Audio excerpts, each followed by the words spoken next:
एक कविता पढ़ता हूं चिड़िया, जिसकी भूमिका बना रहा था। मेरे सदगुरु जी का आशीर्वाद प्राप्त है और 3 अनुरोध ये है कि इस पूरी कविता में मुझे आपकी एक भी ताली ना मिले, मुझे कोई दुख नहीं होगा। खामोशी के साथ कविता सुन लेंगे तब भी मुझ पर उपकार होगा, लेकिन कविता की कोई पंक्ति आपकी चेतना के दरवाजे पर दस्तक दे सकने में समर्थ लगे, उसी शर्त पर कविता प्रेमी लोगों की ताली चाहता हूं। कविता प्रारंभ करता हूं कि एक शाश्वत कथा जिसे साहस कहें, संयम कहें या व्यथा।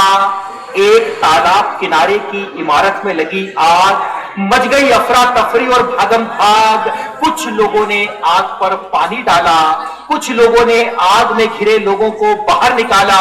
सबने वो किया जो था जिसकी पहुंच में।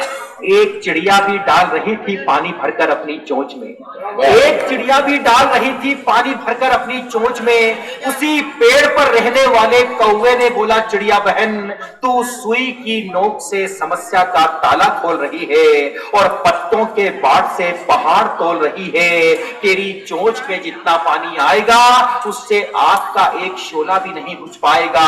तब चिड़िया ने दिया जवाब एकदम लाजवाब, मेरे भाई मैं तेरी बात मानती हूं, चोंच में भरे पानी की क्षमता भी पहचानती हूं, लेकिन इतना जानती हूं जिस दिन इस घटना का इतिहास लिखा जाएगा, मेरा नाम आग लगाने वालों में नहीं, आग लगाने वालों में लिखा जाएगा।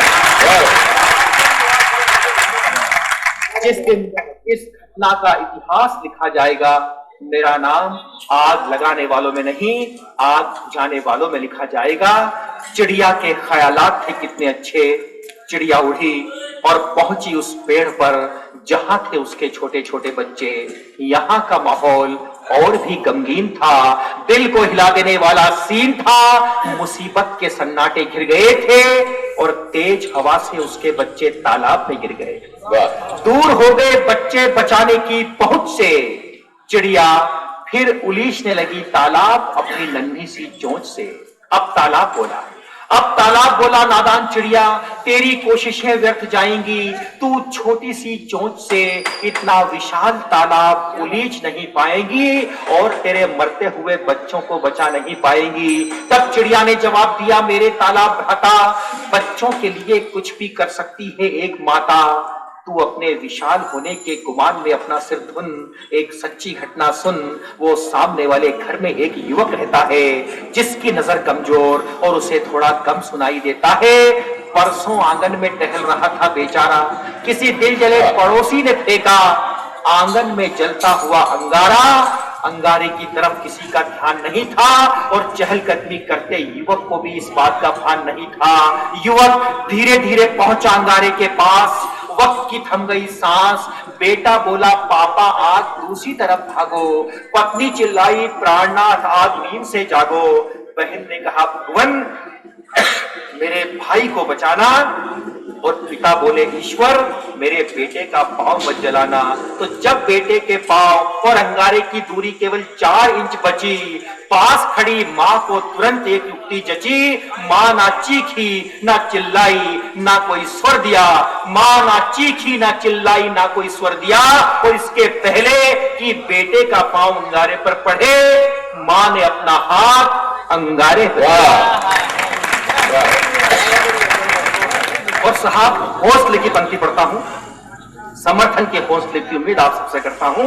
मां ने अपना हाथ अंगारे पर धर दिया तो मेरे तालाब भाई, मैं भी अपने बच्चों की जीवन बगिया अपने खून से सींच सकती हूं, और बच्चों की खातिर तालाब तो क्या मैं समंदर उलीच सकती हूं।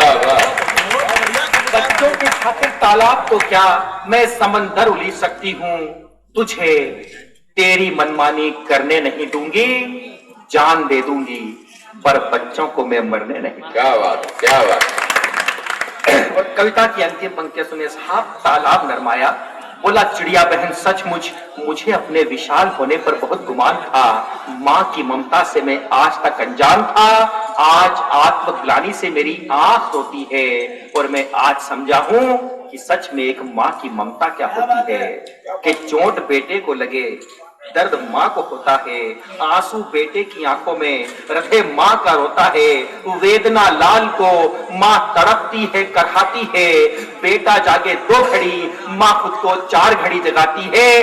बेटा जब घर देर से आता तो बेचैन हो जाती है माता, और बेटा जिस दिन कुछ नहीं खाता उस दिन माँ को कुछ नहीं पाता।